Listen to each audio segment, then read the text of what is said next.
as an entrepreneur, as a founder, you don't dilute yourself when you raise money, you dilute yourself when you spend it inefficiently. What that really means is if you're spending money the wrong way and the growth doesn't show up, you get true dilution.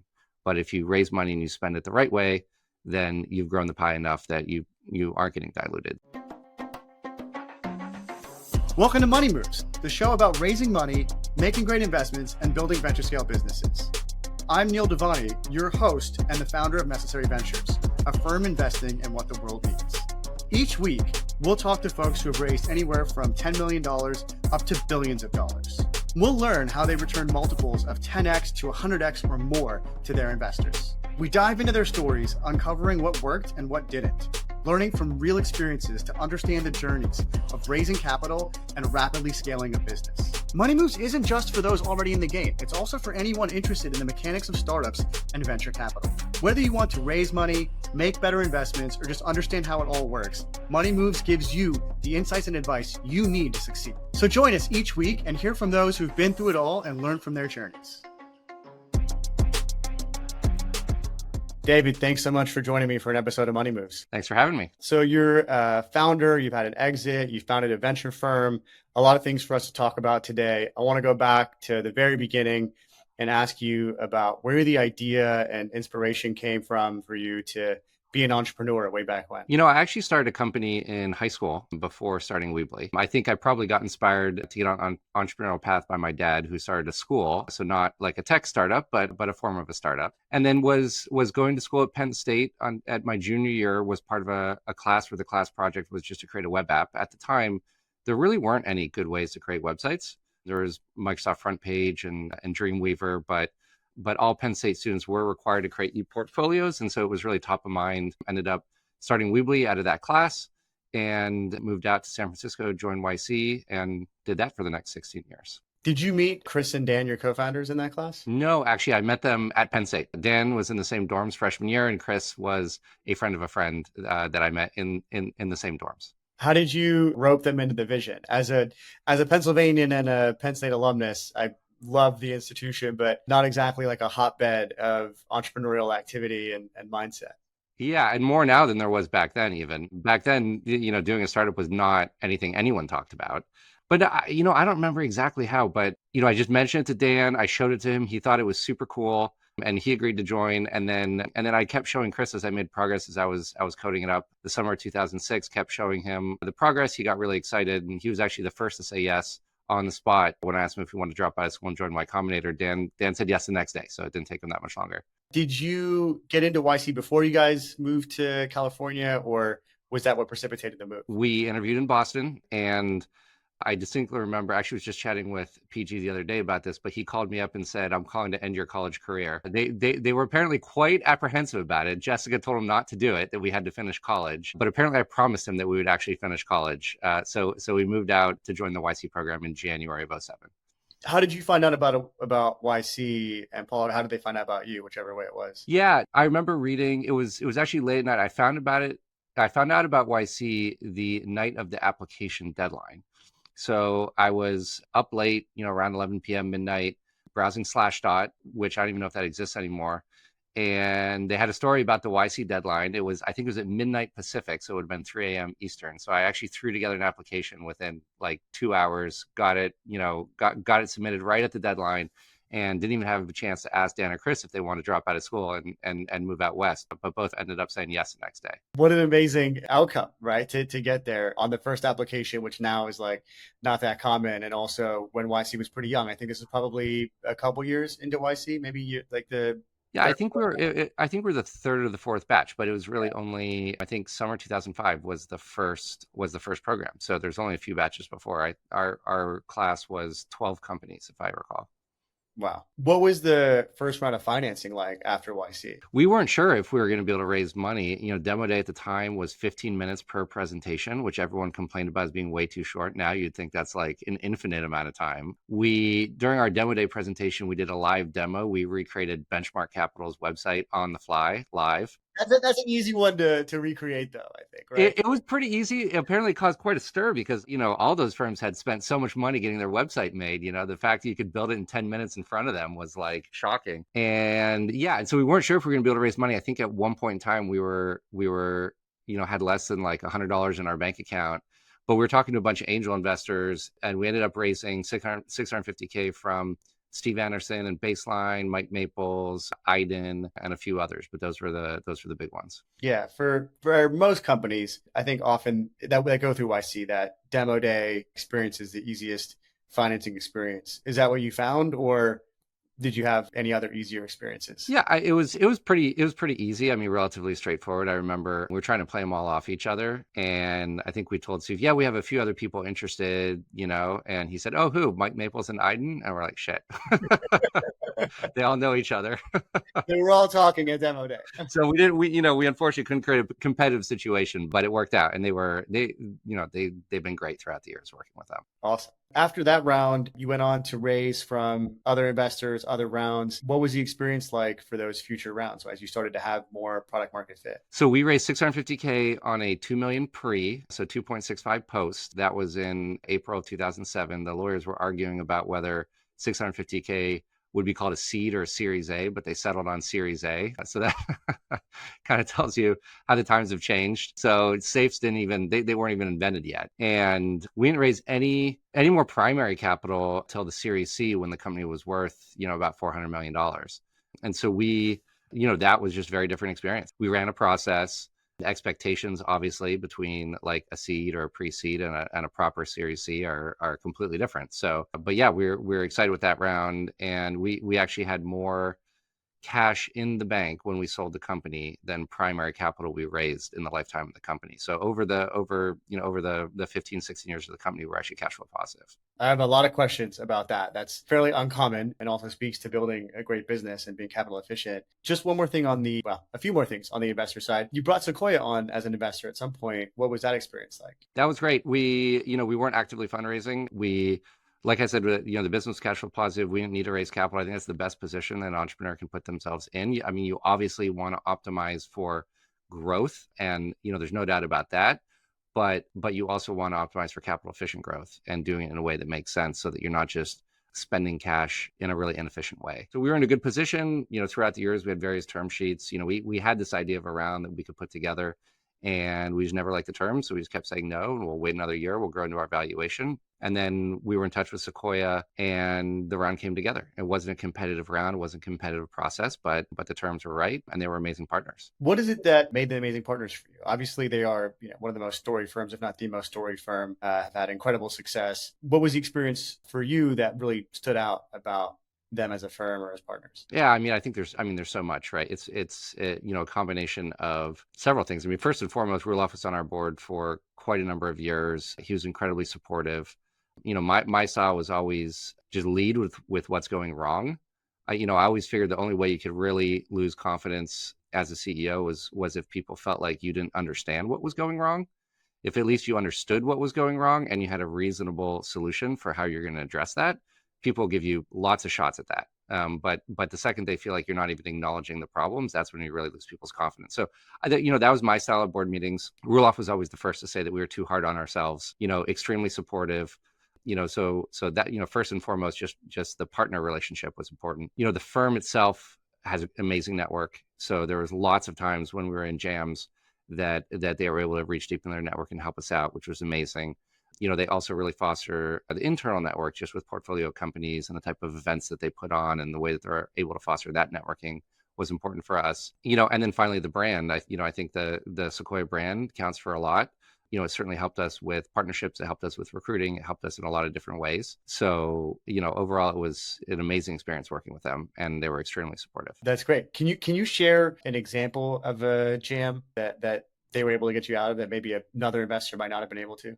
Yeah, I mean, without going too deep into the story, there's one time when, most of the people who like network administrators and people who ran the internet just didn't, it was a new concept that you could have 1 million plus websites on a single IP. In fact, we had all of our websites on one IP, and it was pretty common behavior at the time that if you saw a website that you didn't like, maybe it was a phishing website that just we didn't know about, or maybe a spam website, you just ban the IP on a given network. So, for whatever reason, people who ban IPs, network administrators do it on Friday right before they leave the office.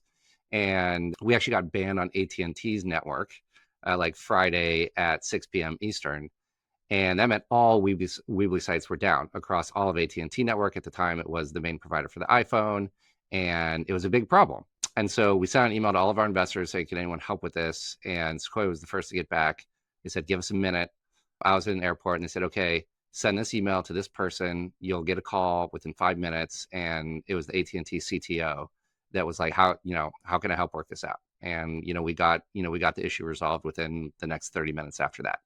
So, they have an extremely deep network, and they're able to really, really help you out, especially in really pivotal moments. That's a great example. That one definitely qualifies. So in building the company, you guys had to navigate a lot of competition, and you did so while being pretty capital efficient. So I remember like back in this time period, Wix was present, Squarespace was present. There was a long tail, some other players. How did you navigate that while also not and continue to grow profitably without having to spend and run in a deficit? Yeah, I mean, I think, it was a little bit of a non-consensus viewpoint at the time, but, we always thought it'd be way cooler to make money than raise money. And, we focused pretty early on monetization, on trying to optimize and figure out monetization. At the time, I think markets go through, any new market goes through an S curve, right? It goes through the creation phase, goes through the growth phase, and it goes through the maturity phase of the market. During the growth phase, it was this concept that you could even create a website yourself, that you could start an online store. That most people, most people could do it. That was a new concept. As soon as that, the awareness got out there, there's a lot of growth in the market, right? And so I think there's a lot of word of mouth growth that fueled us throughout the years.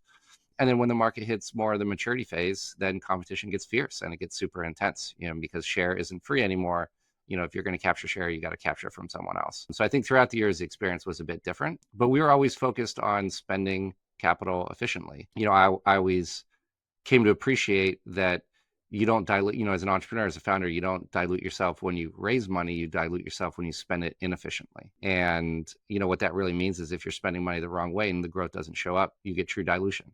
But if you raise money and you spend it the right way, then you've grown the pie enough that you aren't getting diluted. So that's always what we were focused on. It's, we always wanted to optimize for growth. We always wanted to grow as large as we could. Every time we were going to raise money, we said, do we know exactly what we're going to spend it on? Do we have confidence that's going to cause growth? If the answer was no, then we just didn't go and raise the money. That's a more fleshed out version of something from like a PG essay, I think, where he talks about, taking outside capital, and if it makes the company that much more valuable, it's probably a good investor, right? So if you sell someone 10% of the company and they make the company 11% more valuable, it's probably a good transaction. Absolutely. But you have to know what you're going to do and have some degree of confidence that, because money has a way of burning a hole in your pocket once you've raised it, and unfortunately, a lot of people fall down that trap of raising it, spending it.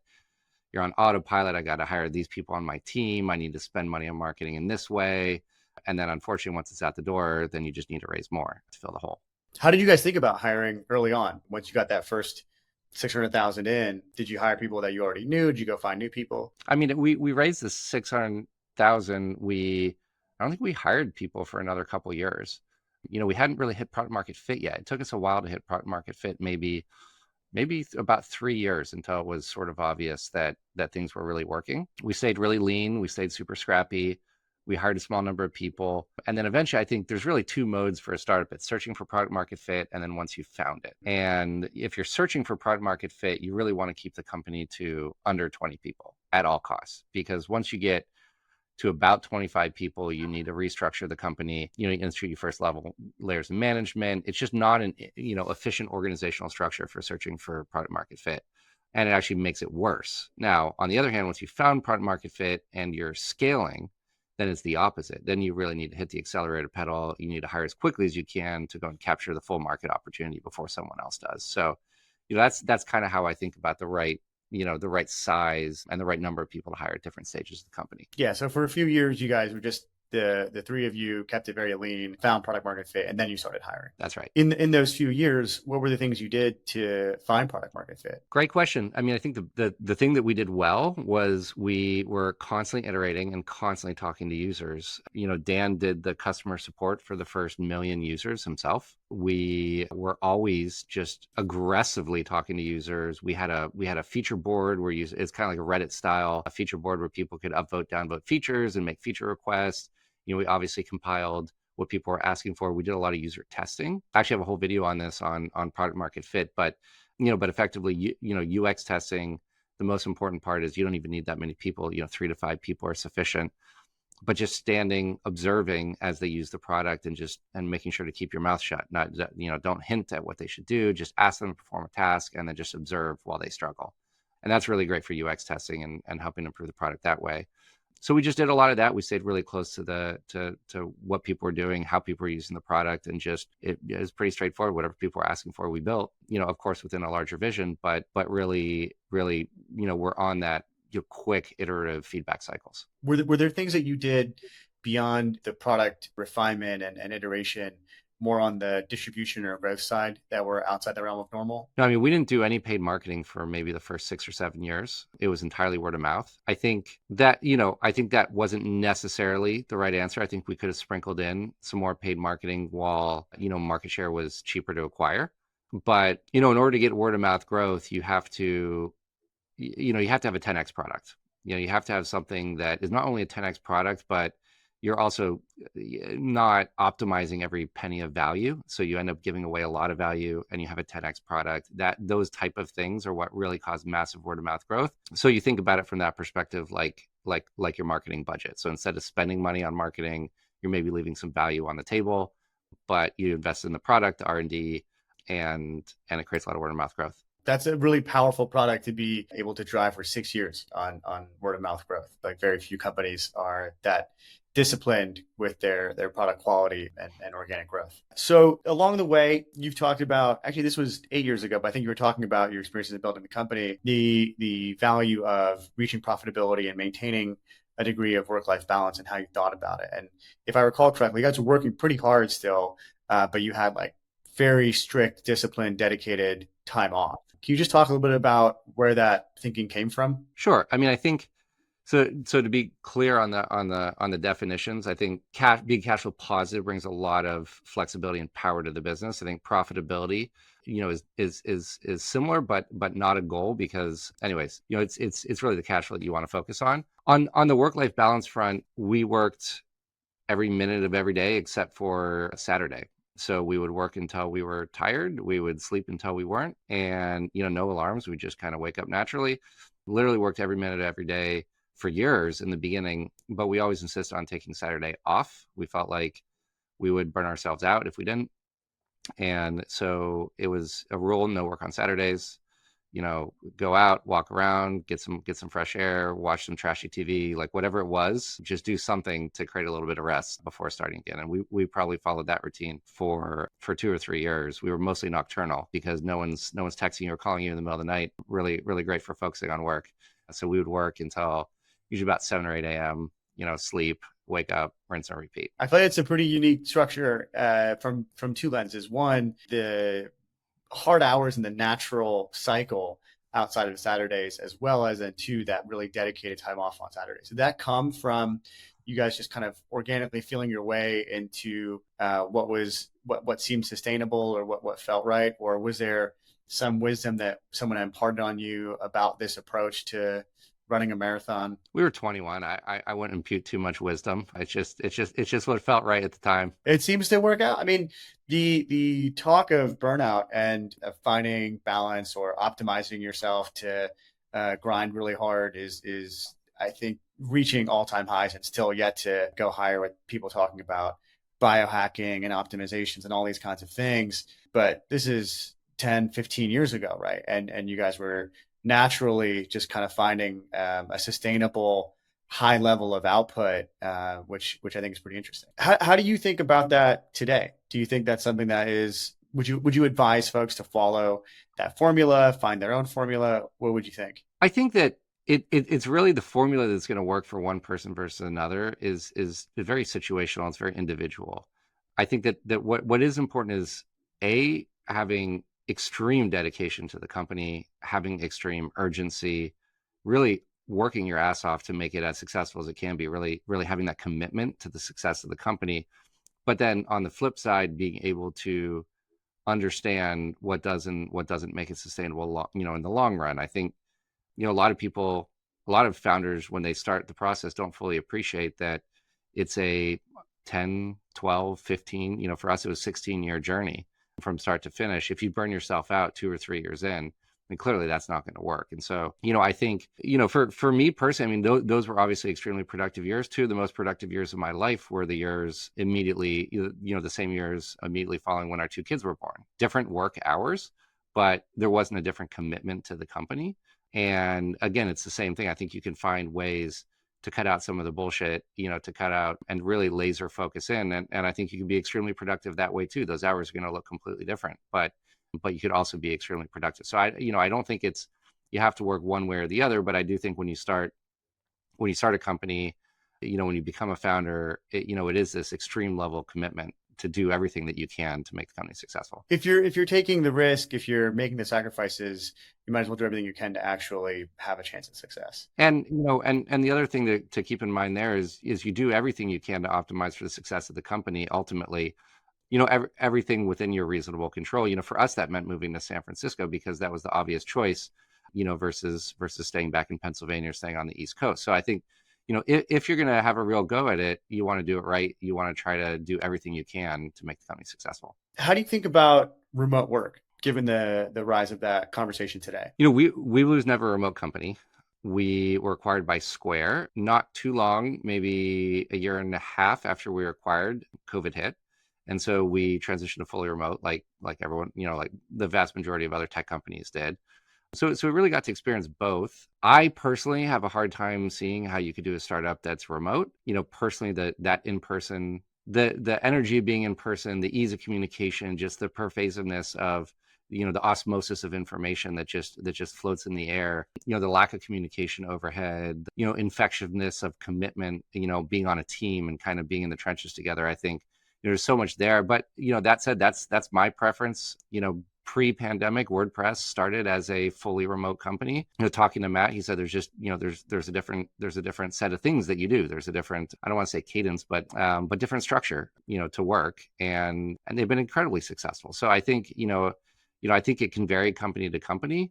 My personal preference would has always been in person. And then I think remote work these days, technology's improved. I think it's a little bit more of a work-life balance thing. As a company grows larger, do you want to, have 1 or 2 days out of the office, work from home? I could see a lot of companies doing that and that making a lot of sense. I always struggle with this one because intuitively, I feel very strongly that it's hard to be creative and collaborative and have healthy conflict in a remote environment because there's so much high bandwidth communication required, and also different streams of communication simultaneously. If I'm disagreeing with you, but I'm doing it in a agreeable way or a safe way, that's a lot harder to do online versus it is to do in person, and all that nonverbal communication is lost. And when I hear everyone always uses WordPress as the example, clearly it's a successful company, but the counterfactual is, would they be more successful if they were in person? Every company has so many other features and aspects to it. It makes it kind of hard to analyze. It reminds me of when I was in law school, the academic approach to studying the impact of corporate law is to look at the share price of companies subject to different laws. And it's like, that's clearly not what's driving share price. It's not just the law. There's 17 factors before that have a higher driver, but I digress anyway. Yeah, I mean, I think that with the remote, we got the before and after experience at Square. Square was very, or now Block is a very people-focused company, a lot of strong relationships built. What seemed to have happened through the pandemic is there's this initial burst of productivity, because it is true. I find that there are some things that are just better suited to Zoom calls. I think, for example, a first founder meeting actually is very well suited to a Zoom call. Versus an in-person meeting, you tend to get down to business really quick. It tends to be more focused on the task. It tends to be less focused on chit chat and the human side. But, conversely, I think a lot of companies coasted on all of the built up human capital, the relationship capital that had existed. And when you aren't replenishing that, then the ties between people become really brittle and loose, and it's very easy for that structure, those relationships to fall apart, and you're not kind of replenishing and rebuilding those. So, I think it's probably some mix of both. Personally, if I was doing it, especially if I was doing a startup, I would have a really hard time doing it fully remote. Yeah. We've heard that from founders as well, and seen that like the companies that are doing retreats and offsites on a regular cadence see increased satisfaction and productivity right afterwards for a few weeks or a month, and it starts to decay over time, and then they replenish it by getting back together in person for some period of time. And just kind of that's the cycle if they're not able to all be in the same place at the same time. I want to go back before we move on to your time at Square, just talking about the acquisition. How did that come about? Yeah, so like most acquisitions, came about through a partnership initially. Yeah, I think there's effectively, four types of acquisitions, right? There's the acqui-hire, there's just the purely financially motivated, crunch the numbers type of acquisition. Oftentimes that's PE or someone else. There's a strategic acquisition, and then there's the existential threat acquisition, right? And so that last category is where you get these really, really big blow up, the WhatsApp and the Instagram and all those kind of acquisitions. We're definitely in that strategic bucket. Those acquisitions are typically done, they usually start with a partnership. And the reason they usually start with a partnership is that the larger company goes through its annual planning cycle, and they decide that this is a top priority for the company, and they decide they want to go and partner, or maybe they want to build it themselves. So like in Square's case, they tried to build the product 2 to 3 times on their own. They came to the conclusion they couldn't do it on their own. They then said, let's go partner and partner with a few different people. We'll be Switzerland. We'll direct, whatever our customers want, they'll have access to. We went into that partnership.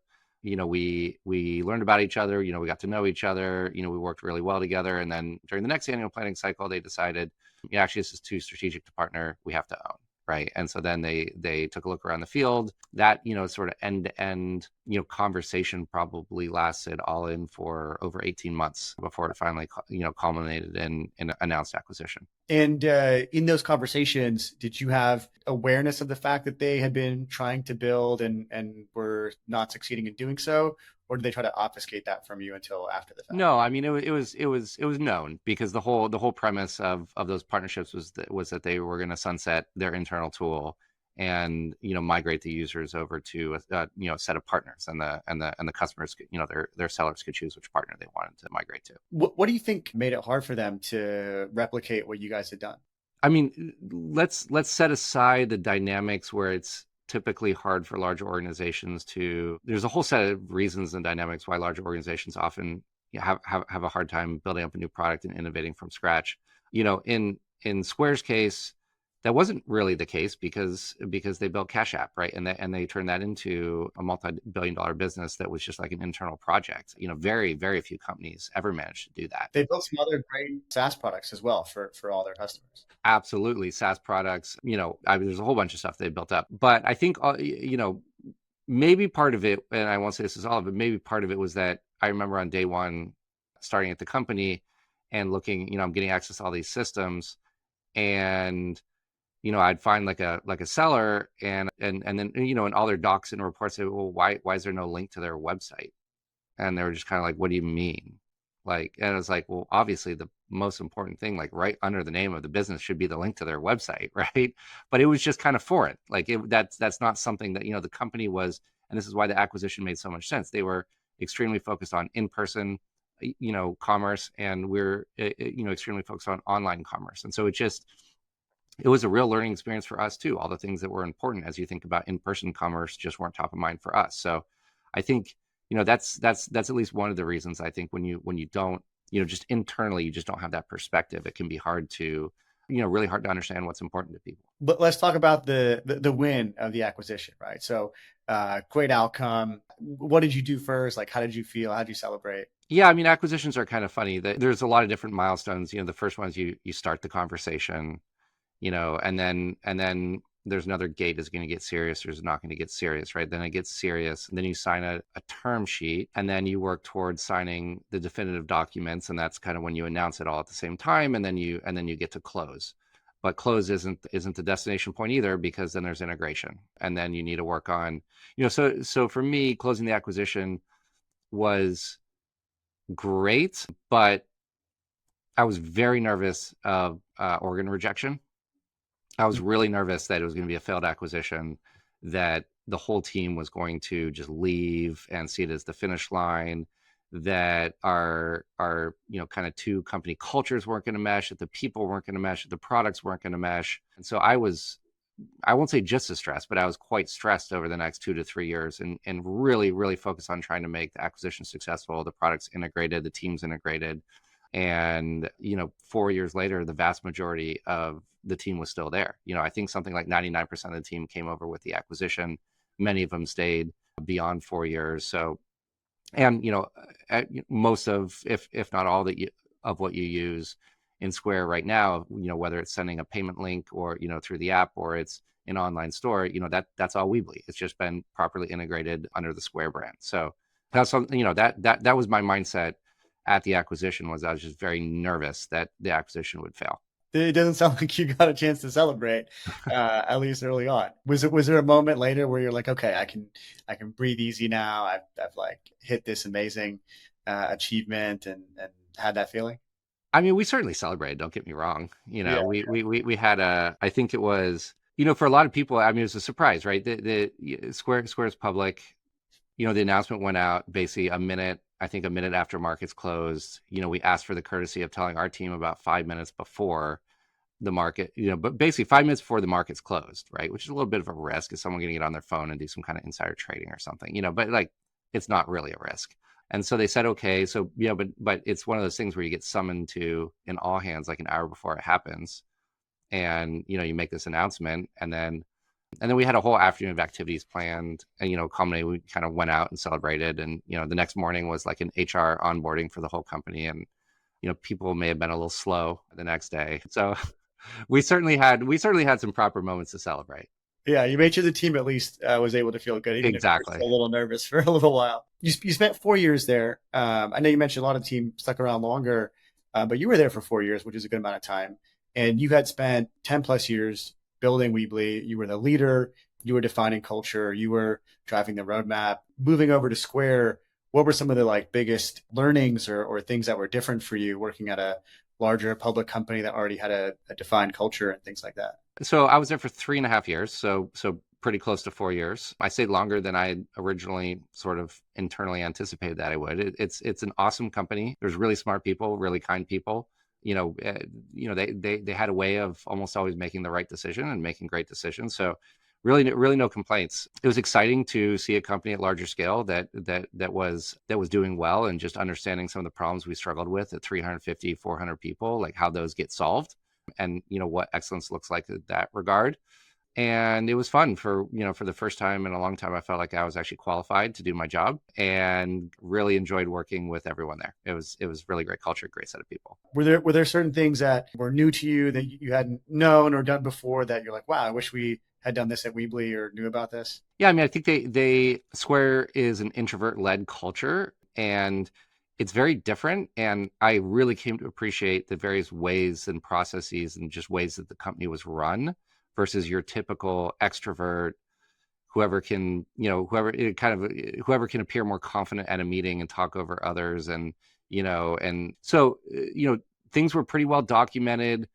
The way that meetings were held, and this was even in person, which was weird at the time if you weren't used to it, was that everyone would get in a room, get out their laptops, and read over a Google Doc together. Mm-hmm.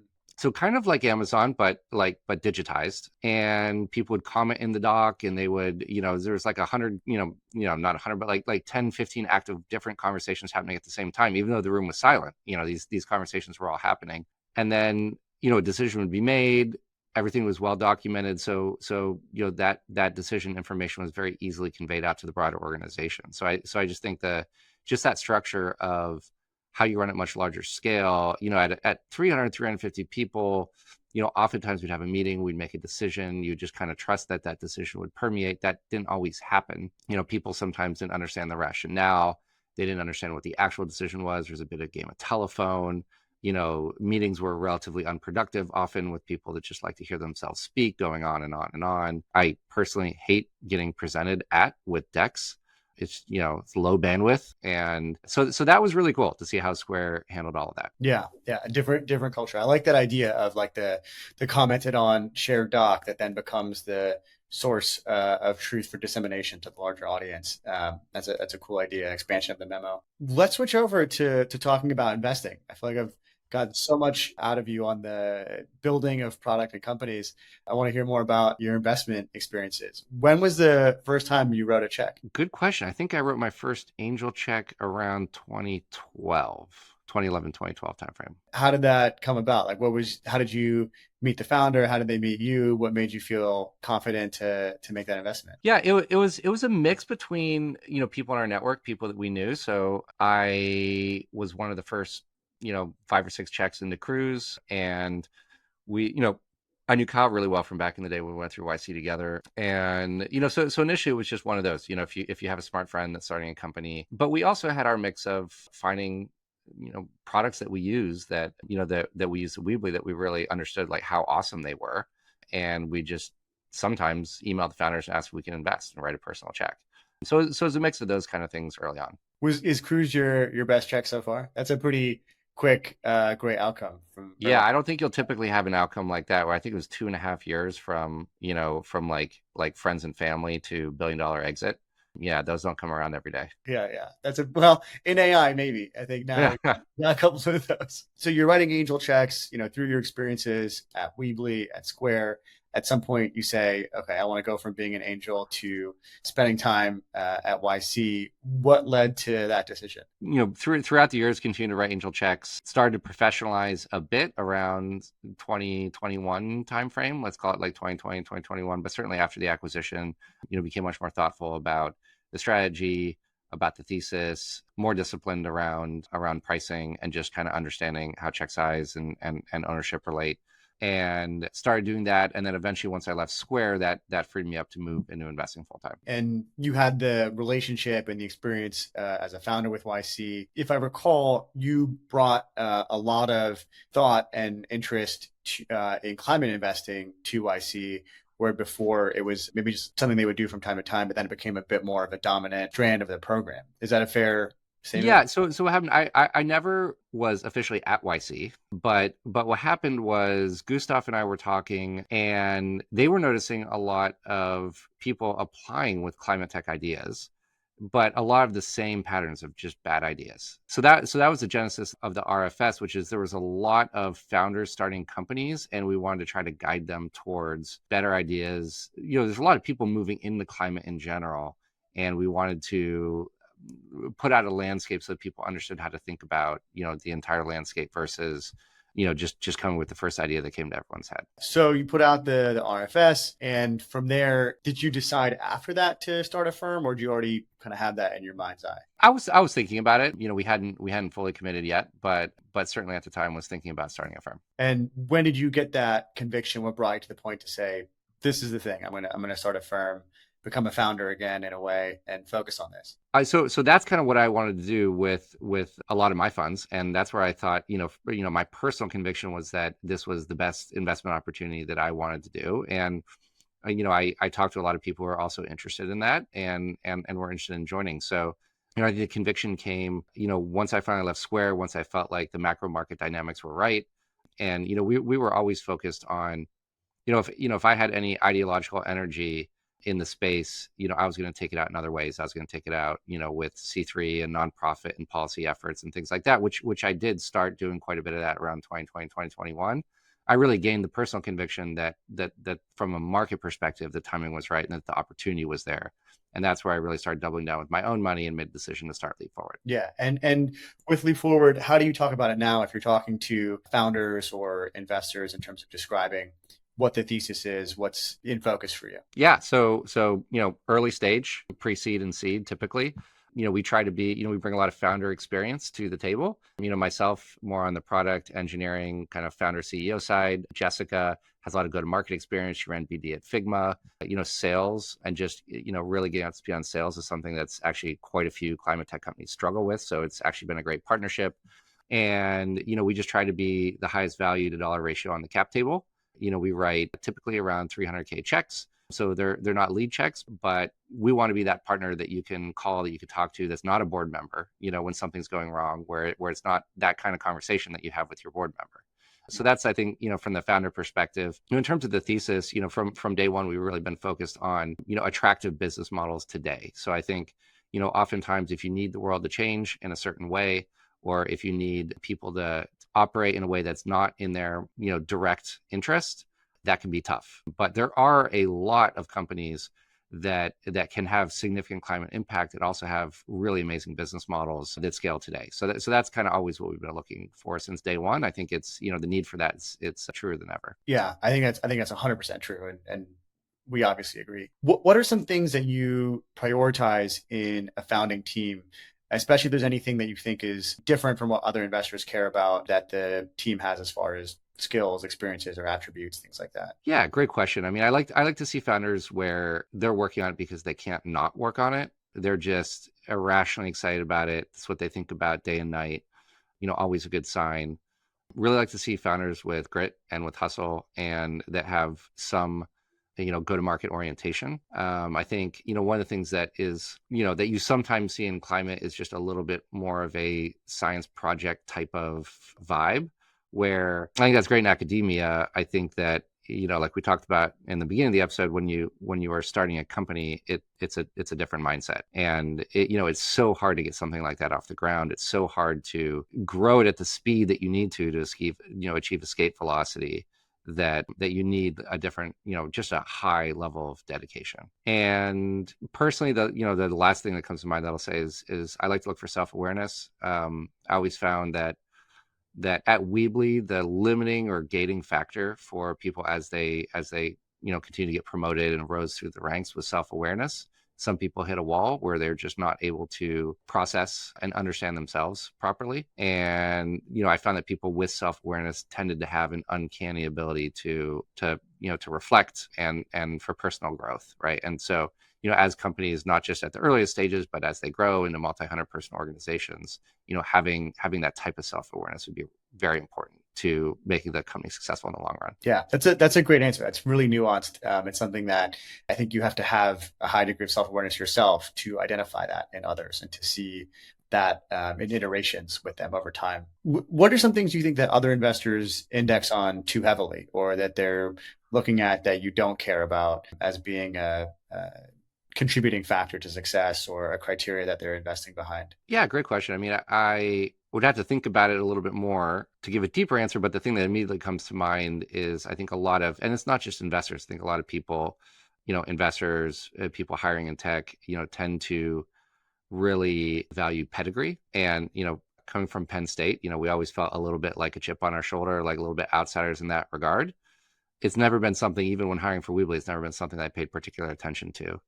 I think I always like to make decisions, first principles decisions, and pedigree is like the definition of not a first principle decision. So sure, if the person went to MIT or Stanford or wherever they went, that's great, but I'm not going to let that cloud my judgment.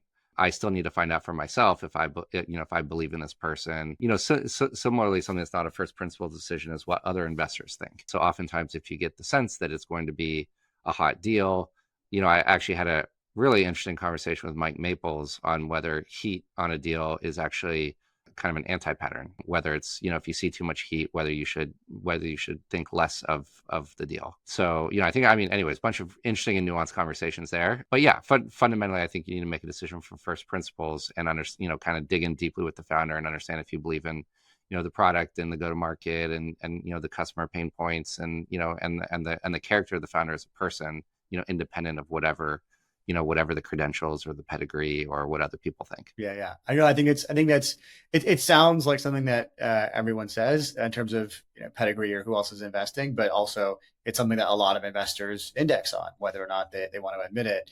The data just is kind of inescapable on that point. But yeah, I mean, on the point of what other investors think, I think we're all wrong more often than we are right. I've yet to see a fund of any vintage that had, whether it's 5x, 10x, whatever threshold, for more than half their investments, right? So that means that more than half of them are not giving the outcome that we would all want. So there's got to be a degree of humility around what's actually happening and driving success. And it's so easy to fall into the trap. The incentives are all there for investors to think about, okay, is this company going to raise a Series A easily? Are they going to raise a Series B easily? And is that going to make my fund look good when I go to raise my next fund? And, there's all these kind of like incentives for fund managers. But the thing I really try to keep top of mind and remind myself is that what really matters is an outcome in 8 to 10 years, and whether this founder builds a massive company, and everything in the middle doesn't matter at all. And that is ultimately the business that we're in, is delivering great returns over the longer time frame. And you have to be laser focused on not screwing that up when if you end up getting focused on other things in the interim. Yeah, it's true for investing, true for building a company, true for almost everything in life, right? You got to think really long term if you want to have success long term.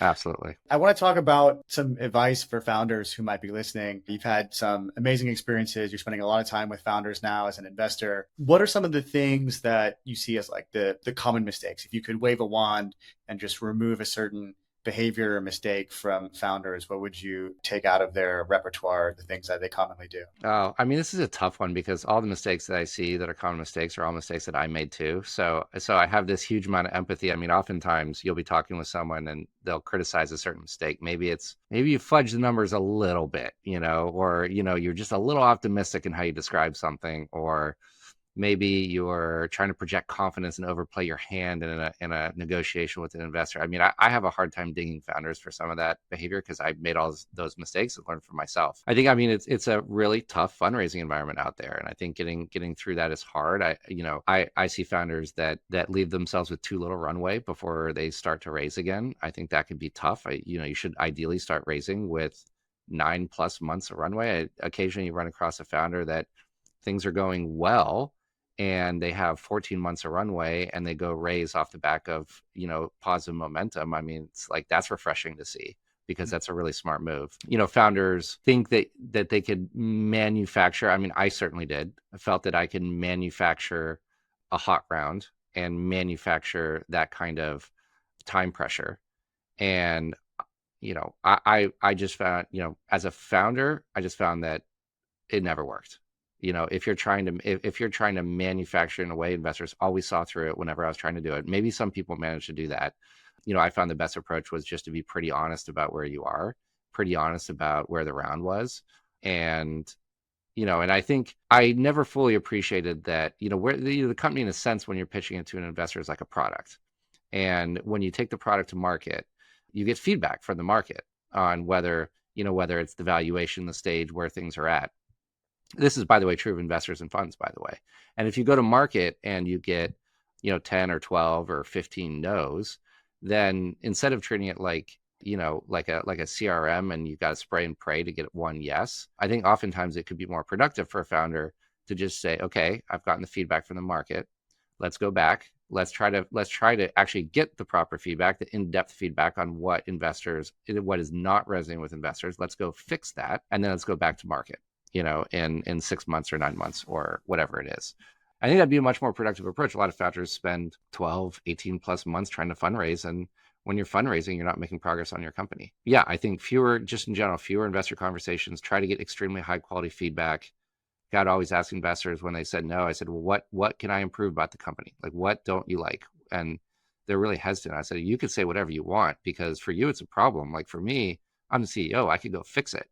Like it doesn't, it's not something that matters to me. I'm excited to hear about what, like the opportunities and the way I could go improve the company. So yeah, those are just all the mistakes I've made as a founder, but nothing new under the sun. I think I knew this before doing the podcast, but it's become so like stark and like strikingly clear that the best thing you can do for fundraising is to build a great business, right? Like forget about building relations with investors and how you structure your raise and your deck and your pitch and all these things. Just build a great business first, and then everything gets a lot easier. It's simple, it's not easy, but it's simple. A lot of founders say, do you think this one, this type of investor will invest? You think? I was like, well, I'll tell you what, everyone likes revenue. Right. It's the nature of business. Yeah. To that point, how do you think about it now in terms of, do you like to meet founders before they're raising and build a relationship? Do you think founders should spend time doing things like that, like meeting investors when they're not raising, or just focus on the business and come back when you're ready? I think it really depends on what round you're raising. And this is another mistake that I'm seeing founders make today is they think their A is going to be like raising their seed. And they're just very different rounds. If you're raising a pre-seed or a seed, I think it's totally acceptable to just get in touch with people, get warm intros, pitch, and then it's a yes or it's a no. I think with the A, the expectations are totally different.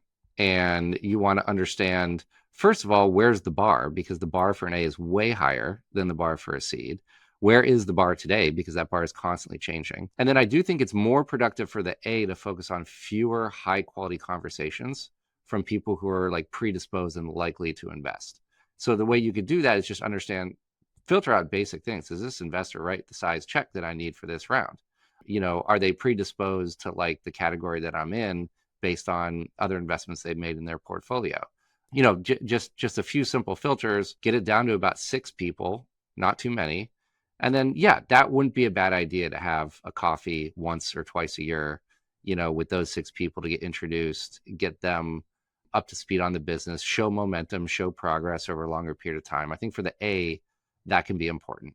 I think for earlier rounds, I don't think relationships are as important. I want to talk about a little bit more about your thesis, and then we'll have a couple of wrap-up questions here. On the thesis, we've looked at some amazing companies together in software, hardware, deep tech. How do you think about where you want to spend time now going forward in 2025, and maybe if there's any areas that you're not as excited about, don't want to spend time? Again, a lot of what we've been focusing on from the beginning, is more important than ever, and it's really focusing on things that have very immediate business models that are ready to scale, that don't necessarily need a green premium, that don't need ESG commitments in order to scale, but they are just, they're just cheaper and better today. And there's a lot of things that fit in that category. I'll give you one example, not to talk the book too much, but like Alga is a great example. They have a feed additive that is derived from seaweed that they give to cows. They make the cows burp 97% less methane. So it's amazing from a climate perspective. But they also make the cows significantly more efficient in terms of their digestion, which means you have to feed them less. So this is a situation where take away any climate sort of imperatives or rationale. The farmers want this because it saves them money on feeding cows. It just makes that whole digestion process more efficient. So I think that, that's one example, and there's many others. That's one example of a company that, doesn't need climate mandates in order to be very successful. Figuring out the business model, getting to revenue quickly, it's all in there. Exactly. We're going to wrap up here with some deep questions. I used to call this a lightning round, and I got enough feedback. These are not lightning round questions. These are some deeper questions. But the first one's fun. What food would you eat if you can only eat one food for the rest of your life? Oh, that's tough. Something with potatoes in it. All forms of potatoes. I've never had a form of potato I don't like, so this is where it gets deeper. What's the hardest lesson you've had to learn in your career? I mean, there have been many painful lessons. I think the best and the most painful thing that we ever did was have a really, truly in-depth 360 as the company was growing. And I remember it was anonymous. It was fully anonymous. We basically had, I think the company was about 35, 40 people. We had everyone fill out the 360, or not everyone, but almost everyone. And again, completely anonymous. I remember one of the things that will stick with me forever. Someone said, David is maybe the worst boss that I've ever had, but at least he seems to hire good people. Now, of course, it's the nature of humans. Like there's so much positive feedback in there. It's the nature of humans that I like zeroed in on one piece of negative feedback and will remember that. But extremely painful process. Talk about just the process of being self-aware and trying to go through that, cycle of self-improvement, understanding how other people perceive you, understanding how you impact other people, understanding, all of that stuff. But that's the key to unlock this massive amount of personal growth. And so although every year it was torture, it's one of the things that I end up looking forward to the most every year, because that sort of unlocked the next wave of how you could iterate and improve yourself. I think being a leader and managing people is one of the toughest things you can do, right? And there's a lot of self-awareness and growth that has to happen if you want to be good at that skill. For sure. Okay, on a more positive note, what's been the best moment of your career so far?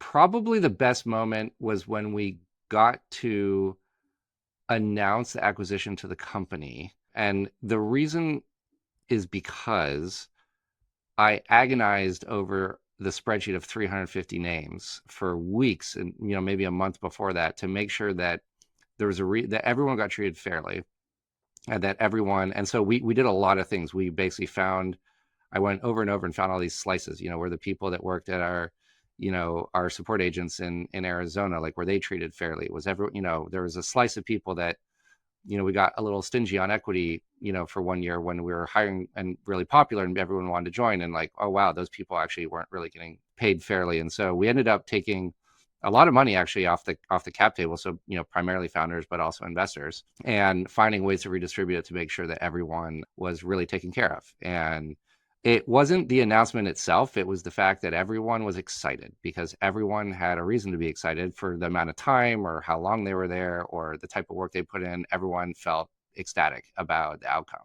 And I think that was super rewarding because, we took money out of our pocket, but everyone really appreciated that. They appreciated that everyone was taking care of it. That it was, no one was left behind. There's something really powerful about that and really magnanimous. I was talking to a founder, ex-Amazon founder, and he was thinking about this exact issue. They're having a lot of success and he wants to make sure people on the team are rewarded. And, Jeff Bezos just, I think last week was talking about how there should be a Forbes billionaires list for how much value you created for everyone else, not just for yourself. Yeah, I like that.